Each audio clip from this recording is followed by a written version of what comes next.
Welcome to Principal Center Radio, helping you build capacity for instructional leadership. Here's your host, Director of the Principal Center, Dr. Justin Bader. Welcome, everyone, to Principal Center Radio. I'm your host, Justin Bader, and I'm honored to welcome to the program David M. Corvi. David is a leadership coach at Lynch Leadership Academy at Boston College, and he's an author and school leadership practitioner with over 20 years of experience in the field. As principal of Forest Hill Elementary in Camden, New Jersey, he increased student proficiency in ELA by 603% and in math by 766% over 3 years, and helped remove the school from New Jersey's list of priority schools. He is a graduate of the University of Pennsylvania's Graduate School of Education, a Teach for America alumnus, and a husband, father, and avid rock climber. He currently coaches school leaders across all sectors of K-12 education at Lynch Leadership Academy at Boston College, and he's the author of the new book, Fix Your Tier 1 Instruction, Applying the Science of Good Instruction to the Art of School Leadership. And now, our feature presentation. David Corvi, welcome to Principal Center Radio. Thanks, Justin. Glad to be here. Thanks for having me. I'm excited to talk with you because, we see a lot of books about Tier 1 instruction. We see a lot of discussion about Tier 1 instruction, but you've chosen to take the angle specifically of leadership for Tier 1 instruction. Why leadership, and what is the role of leadership in fixing your Tier 1 instruction? Yeah, I've been doing this work as a leadership coach for 6 years now.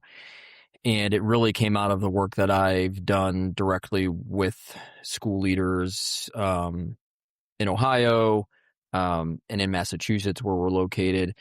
And the more that I talk to them, and our focus is similar to yours, right? Instructional leadership. It's get out of your office, get into classrooms, get a pulse on the teaching and the learning that's going on in the classroom. And the more that I worked with leaders, and the more that I worked with schools, and the more I listened to them talk, they were trying to figure out how to teach their teachers.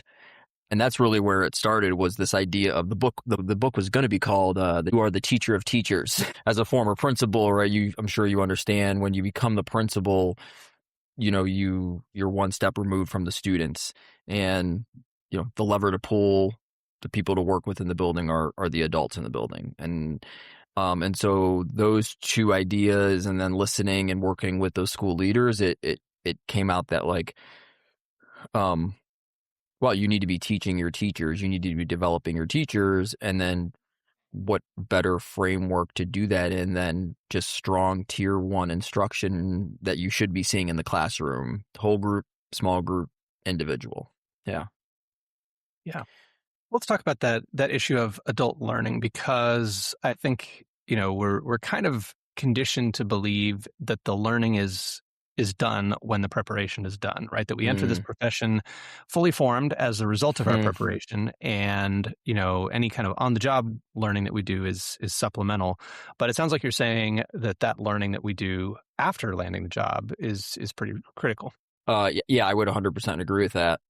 It's new things to always be learning, and that fixed mindset is what has got us in trouble a little bit, right? Is once you get a job, once you work, then you know everything, and then you're I like your idea of being formed, right? Then you're completely formed, and that's just not the case.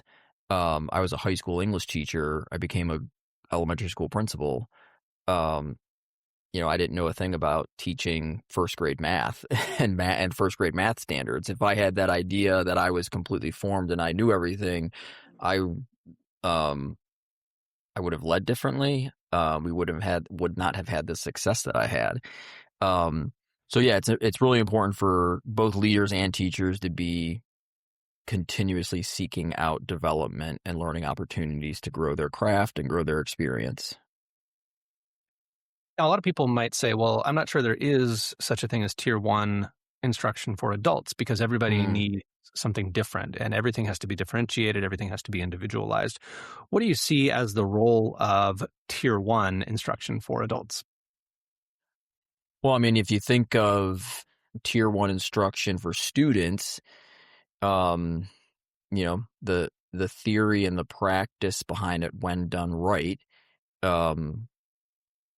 provide students with a very solid first lesson that should be reaching 80-90% of the students, right? And I think people confuse or they assume that people know what tier 1 instruction is, right? And teacher-centered, standing at the class, anything like that. But, what it comes down to is differentiation is built right into tier 1 instruction. These aren't like two separate things. Within tier 1 instruction, as I said before, is whole group, right? What's everybody need? What's the expectation? What's the standard that everybody's learning? What's the goal that everybody is trying to achieve as a group? And then the differentiation comes out in the small groups, right? So, hey, we're all looking on improving discourse in the classroom. All teachers, that's always like how do we get kids to talk more, right? That could be the focus for all the teachers to develop those skill and the knowledge of how to get students' discourse, more effective and efficient in the classroom. That's going to look different across grade levels. It's going to look different across content areas. And then, so that's when the small group comes in and the differentiation comes in. What does the discourse look like in an art classroom? What does discourse look like in a kindergarten classroom versus a 7th grade classroom? And then down to the individual, which, gets the teacher and the leader sitting side by side, working side by side. What does that look like for the teacher? Where is the teacher on their journey of knowledge for this example, to increase student discourse in the classroom? And so the differentiation is developed and built right into that tier 1 framework. You say in the book, and even considered it as a title to leaders, you are the teacher of teachers. Take us into that responsibility a little bit. Why do you frame that as a responsibility of leaders to be the teacher of teachers? When you become a school leader, so much more gets on your plate, right? In an adaptive sense, those are competing commitments, and those are real. Those are very, very real for school leaders, as you know, right? There's not just, the business organizational side of managing the school facilities and admissions and enrollment, especially if you're an independent school leader. A lot of that falls particularly on you, right? If you're a public school leader, a lot of that is more baked into the system, so you do have some support there. But there are so many things pulling you all over the place. Parent meetings, student discipline, right? So those things are very, very real. In addition to, alluding to what we talked about before, is teachers and leaders are just people, and we're just humans, and we all have our own, limiting thoughts. We have our own insecurities, as I mentioned, right? I didn't know a thing about teaching 1st grade math when I became a principal. And so, those human side of things can be very detrimental to us leading if we don't address that, and if we're not self-aware of that. If we walk into the room and think that we should have all of the answers and know everything. I would say as a principal, as a leader, that's the first thing that you need to acknowledge, is that like you don't have all the answers and you don't know everything. And so you really need to lean on people around you. And so how that looks in terms of like being the teacher of teachers is not, I've got some comments on LinkedIn of people, a little more critical of this lens, which is fine, but it's like, it's not treating adults like kids. That's not what this is. That's not what this is, right? You shouldn't even really treat kids like kids, right? You should have higher expectations on them. It's you being the facilitator of the conditions and the systems where people are learning, right? And that's how I position myself. That's how the rest of us position ourselves at Lynch Leadership Academy. Is we were successful principals. We had, I would say overall, I was successful. Were there days that I was ineffective? Absolutely. Did I make some ineffective decisions? Absolutely. But overall, I feel like I was effective. And so your job as a leader is not to know everything, is not to go in with the answers and not to tell people things. Your job is to create the conditions and systems where other people want to learn and can learn. So I think that's where the teacher of teachers gets in. You're more of a facilitator than a dictator or a director. Yeah. And part of my definition of instructional leadership is that there is a role of both making decisions and implementing decisions and doing support work that people might not say, well, that's instructional leadership. And I really believe Mm, that if you are supporting teaching and learning, anything that you're doing in the service of that, should kind of count as instructional leadership. And I wonder, drawing on your experience as kind of a turnaround principal and seeing big changes happen in a school, what did you see as the relationship between operations and support and some of the practical things and the instruction? Because it's my impression that if a school is doing very poorly, if it has substantial opportunity and need for a turnaround, there are some operational things that have probably gotten so bad that they interfere with instruction. And that can lead to frustration on the part of teachers. Teachers can say, well, I sure. can't teach effectively here, so I'm going to leave. And then you end up with people who have less skill. And then you have both an operational and an instructional issue.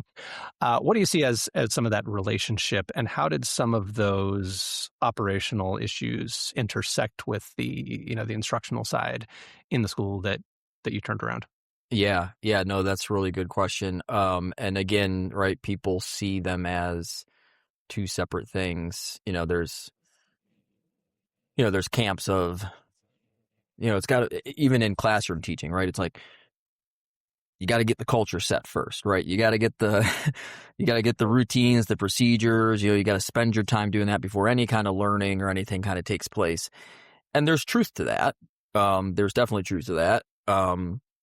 But it doesn't have to be one or the other. Things can happen simultaneously. The story I'll tell is on the opening day of my first day as a principal, I had two staff get into almost a physical altercation, like got into an argument at dismissal in front of kids and parents, and that is it could be perceived as a cultural thing, but then it impacts the learning environment. And I had to mediate that and, tell people that, hey, that's not how we're going to do things around here anymore.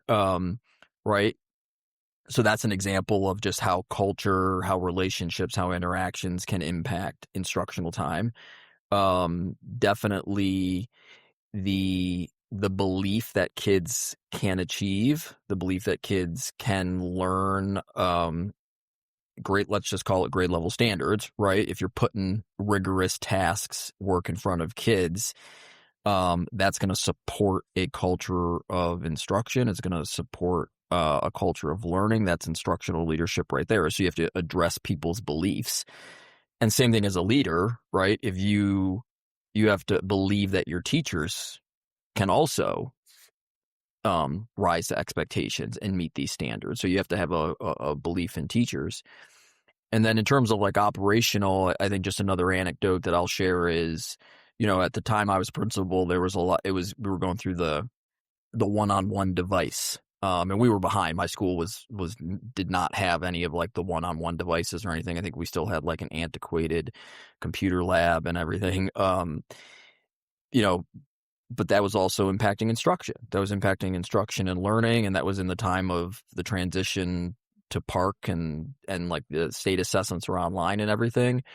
And so one year I took $90,000 of our budget and just made the decision to order, one-to-one laptops for students and to put them in the classrooms, right? So that impacts, you can't do other things then that year that you might have needed that funding for or had that funding for before. So, all of those operations, culture, instruction, these things are intertwined. They're complicated. They're complex. They're complicated.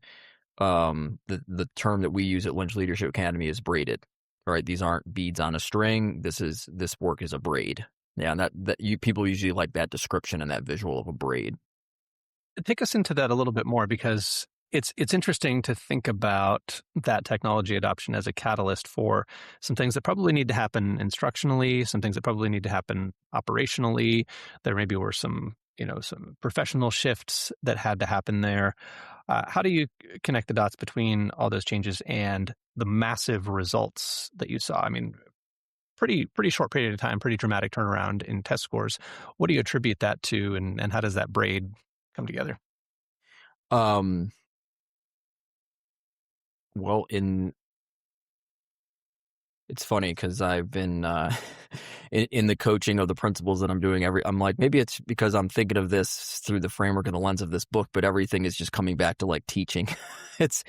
What does it start with, right? It starts with what does a good lesson start with? It starts with clear standards, clear objectives, clear outcomes, right? And then what's it end with? It ends with an assessment or a product that is aligned to that, right? And so in the book I talk a lot about I just talk a lot about clarity, clarity of roles, clarity of goals, clarity of what this looks like, clarity of like what is my job versus what is your job, what is our function here. I talk a lot about clarity because there's a lot of assumption that is made, not just in education, but just across, businesses and organizations in general.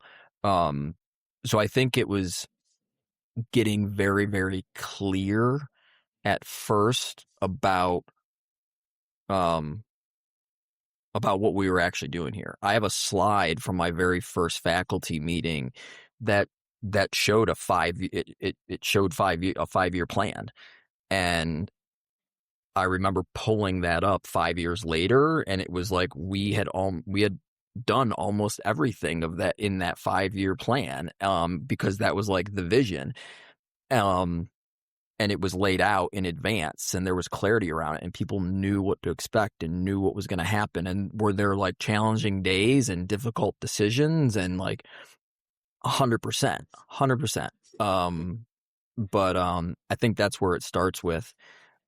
Is just that like clarity of vision and the communication that comes around with that, and making sure that everybody is on the same page and understands it. And if people don't, then they can ask. And I had my open door policy of my office was literally, if my door is open, come in. If it was closed, come back. Right? That was like my door. That was my policy. That doesn't mean interrupt me whenever and not. I mean, it was literally like door open, come in. I'm around. I'm always curious when there is a pretty dramatic turnaround. One of the things that I noticed, because I was a teacher in what I would consider kind of like a semi-unsuccessful school, like really struggled with a lot of things. And, there are staffing things, there are climate and behavioral things, there are instructional things. And yeah, just kind of curious how that came together. If you had people say, this isn't for me, I'm out of here. If you had new people come in who were great, if there were changes in the people that stayed, anything like that. So yeah. In that time, that was in Camden, and the state of New Jersey had taken over the school district at the time, and they had discovered they were just operating over budget. So there was a lot of, every year there was a lot of layoffs as well, which kind of ultimately people asked me like, oh, why did you leave? And it was like this confluence of things, kids being born and just, kind of 5 years in this and everything. Then one of the things was, that just started weighing on me was the staff turnover. I'd hire these people, I'd hire great teachers, and I'd retain great teachers and keep people. And we, been building this school community together. And then, they'd get riffed, right? They'd be on kind of the bottom end of the totem pole. So that kind of started like just weighing on it as well. But yeah, I don't know if there's any like one specific thing, right? I said like start with clarity, but I think it's just it's the pieces that all come together. I had an assistant principal when I started. The district moved to more of like director of operations. We could choose. Did you want an assistant principal or did you want a director of operations? And this also goes back to like knowing your leadership style too, right? Like I wanted to be the instructional leader person, right? Like, so unfortunately, my assistant principal, who he and I were like solid together, he had to transfer to another school because I wanted to lean into the instruction stuff and I really needed somebody to do the operation. So I handed that off. Other principal colleagues that I had in the district, they were stronger at the operational thing. So they brought in an assistant principal and they trusted and empowered the instructional leadership and the vision of academics to that person, right? So, I think to an earlier question is around, who are your people around you from a district level to a school level, even just a team, even a department. That's the small group piece. It's like, who are your people? Who are you leaning on? You can't do this work by yourself. You can't do it all alone. So who do you have to empower? Who do you have to give permission to? Who do you have to train and develop and bring into the mix? Yeah. Yeah, let's zoom out back to that whole group, small group, individual framework, because you've taken this idea that we would apply to a lesson. Here's the portion of the lesson I'm going to have for everybody, and then we'll have small groups and work with individuals. Take us into some of how you apply that in adult learning and leadership. Yeah. First thing we talk about is having, just like in the classroom, you have a curriculum, right? You have a scope and sequence. You have units of study for students. You need that for your faculty. Not just again in your school, but also like district wide, right? Or in a larger organization, you need call it a scope and sequence, call it a learning arc, call it a curriculum, right? You need to know what the cadence is over the course of the year, centered in on the goals and the standards that you're trying to achieve. So that's where it starts. I mean, and if you don't have a curriculum, if you don't have that scope and sequence, are you just walking into your classroom? If you were a teacher, right? If you were a teacher without a curriculum or a scope and sequence, what would you do? You would walk into your classroom every day and just teach what you wanted to teach or respond to the students. So you need the same thing for adults. I recently, a principal that was in one of our groups said that during we were talking about adult learning, and like particularly we were talking about like the school-wide whole group. And I said, well, what do you do during your faculty meetings? And he's like, oh, I usually walk in and, they share out things and we kind of troubleshoot those things that they're experiencing. We talk about those things they're experiencing. And I was like, oh, so you're like responding to them and everything. And he said, yeah. And another principal in the room turned and she said, when you were a teacher, would you just have walked into your classroom without a plan and just like asked the students what they wanted to learn that day? And he was like the light bulb went off in his head. He was like, no, I wouldn't do that. So why?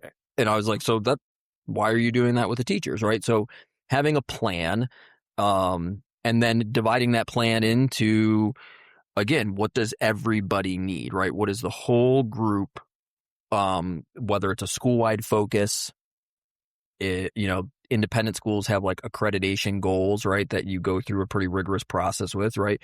It should be aligned to those accreditation goals. It should be aligned to the output. So student learning, student achievement. So there's, inputs and outputs. And it can't be, initiative overload, right? You have to narrow in and you have to figure out what is the priority of the school year. What's the 2 to 3 priorities? And then you can build that out. Most schools have 1 to 2 faculty meetings or PDs. They meet with their whole group every month, plus, teacher in-service days and everything. So, you get your yearly calendar and you start plugging in the topics that you're going to address during whole group. And then back to small group and leveraging those people around you, using assistant principals, using department chairs, right? You call it an instructional leadership team, call it an academic board, utilizing those people to empower them to facilitate those small groups. Because you can't be everywhere. You can't be doing everything. And so what does what is our school priority? What is our school goal? What does our accreditation goal look like across grade levels? What does it look like across content areas? And there's practices that you do. There's data protocols, there's tuning protocols, there's lesson planning protocols, there's all of that kind of stuff that you can do in those small groups. That's a little bit more like the technical stuff. But the question for small groups is like, to answer is, what are teachers doing when they get together in groups? And is what they're doing actually developing their teaching and improving student learning? And then the one-on-one individual framework is your teacher evaluation framework, right? Like, I mean, that's what it comes down to. Everybody is public schools, they're expected to observe. Most independent schools want to observe. And so you need, and again, not just you as the principal, but it could be your assistant principal, it could be your directors, it could be your department chairs, building that system of getting people into classrooms to see each other teaching, giving each other feedback, again, on the school goal, on the teaching standards and frameworks. One of the big questions we ask at Lynch Leadership Academy is, what's your vision of excellent instruction? We're not looking for jargon. We're not looking for like rigor and engagement. We're looking for, when you walk into a classroom in your school, what does good teaching look like? And a section of the book is, we know it's out there, right? Like, you pull the Danielson components, pull your state teaching framework, pull the Montessori standards, right? Pull International Baccalaureate, right? Like, the teaching standards are out there. You don't have to reinvent these things. And they pretty much all say very similar things, that good teaching is good teaching. It starts with clear objectives and standards. It moves into some kind of modeling, exploration, actual teaching. It moves into engagement strategies and activities and like what the students are producing. There's monitoring and differentiation, and then there's assessment, right? It really kind of comes down to those things. So I think that would be kind of like teasing out more of like this whole group, small group, individual framework. Is pieces of them are already in the schools. It's just, how do you braid them together and align them together so that they're happening in sync? Well, I appreciate the question that you posed earlier about, would you ever walk into a classroom with no lesson plan or with no unit plan? No, you would be prepared. And when it comes to the work that we do with adult learners, with our faculty, we need to have a plan. And I wanted to maybe close by asking your thoughts on how we close the loop on that with assessment, because, we don't want to just, throw some things out there and say, we're done. How do we close that loop with, with our faculty on the assessment side, and then the figuring out, now what's the next step? Yeah.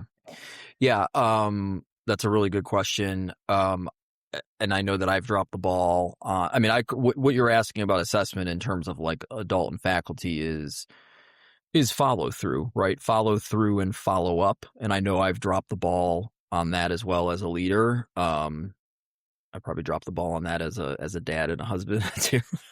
Right? It's about the integrity of like, hey, I'm going to do what I say I'm going to do, right? So if it's a whole group professional development that's taking place for your faculty or your school district, right?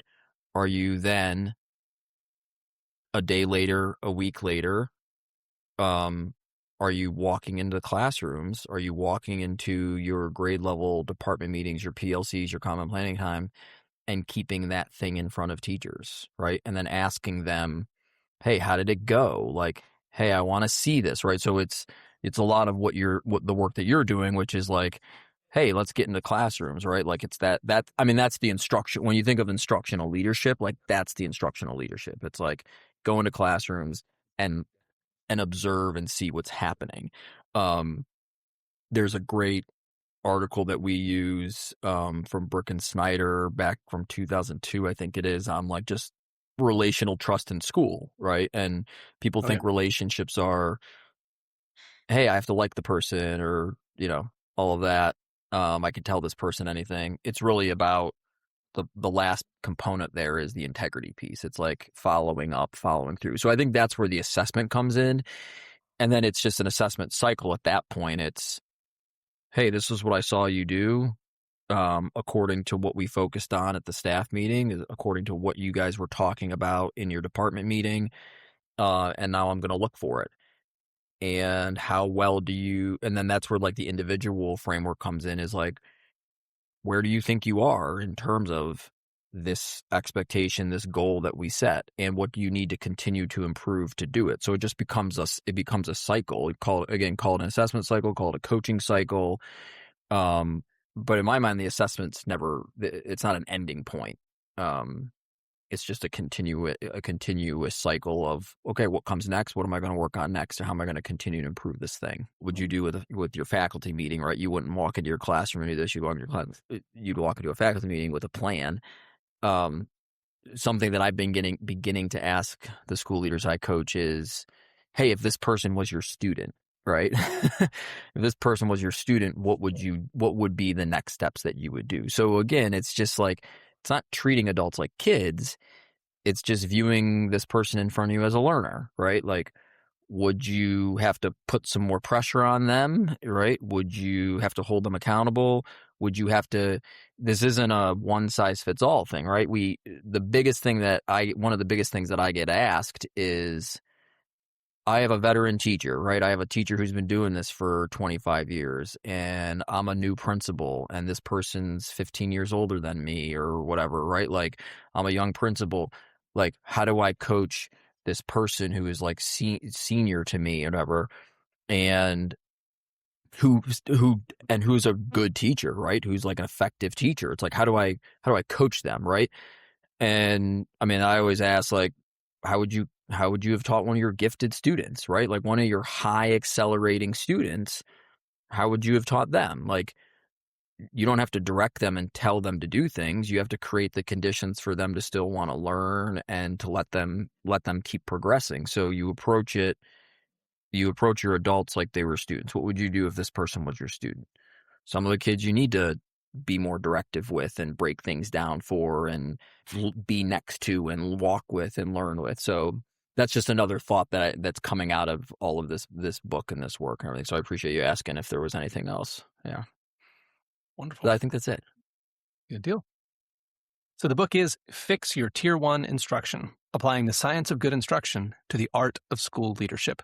David Corvi, if people want to learn more about the book or your work or get in touch with you, where's the best place for them to go online? I've created my own website now, so everything is there. It is fixtier1instruction.com. You can find the book. You can get the chapter 1 for free on the website. And what I'm trying to do is also create a community. I had a bunch of school leaders that contributed anecdotes and from the field notes in the book as well. So it wasn't just me talking. And I would love for people to consider contributing their thoughts, their ideas, their stories around how they have become the teacher of teachers, how they've fixed Tier 1 instruction, how they've helped develop the teachers in their building. And we'll share those on the website. We'll share them on social media. So hopefully we're just trying to start a community around this. Wonderful. David Corvi, thank you so much for joining me on Principal Center Radio. It's been a pleasure. Thanks, Justin. Thanks for listening to Principal Center Radio. For more great episodes, subscribe on our website at principalcenter.com/radio.